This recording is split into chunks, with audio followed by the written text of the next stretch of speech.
Ça ne changera pas de resserrer la vis. Donc, je pense que ça ne changera rien. Les gens ont besoin d'être dehors, sinon les gens ils vont tous péter un plomb à un moment.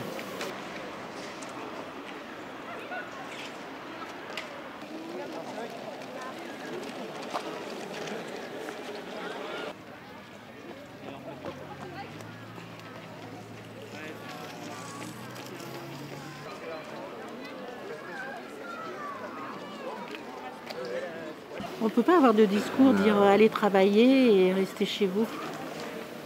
C'est difficile. On a moins de risques sur ce coronavirus en étant à l'extérieur qu'en étant enfermé. Moi, je trouve qu'il est élastique. C'est élastique. Et donc, on s'adapte. Et puis, voilà. Non, moi, il me pose aucun problème. Et je me sens plutôt... non, je me permets de sortir un petit peu quand j'ai besoin. Ouais, je suis pas trop les mesures, 1 heure et tout. Non. C'est un peu un confinement light, c'est surtout un confinement un peu hypocrite.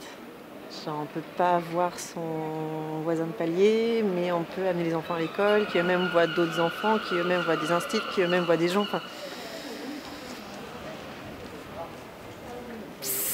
la cohérence là-dedans, je la vois pas trop, mais bon. Je pense que c'est une défense de l'économie maladroite et qui ne fonctionnera pas à terme. Ce stop and go. On voit bien que ça a fragilisé beaucoup de choses, d'avoir confiné, tenté de déconfiner. Là, les choses s'amenuisent encore. Construire une économie solidaire, mettre de l'argent dans l'éducation, dans les hôpitaux ou dans une facilitation des transports en commun, ça me semble être une meilleure idée.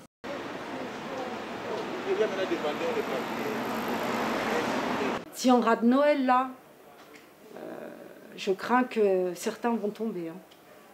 Et franchement, la faillite, je le souhaite à personne. C'est horrible. Mon père a fait faillite, je peux vous le dire, c'est horrible. Ça détruit les familles.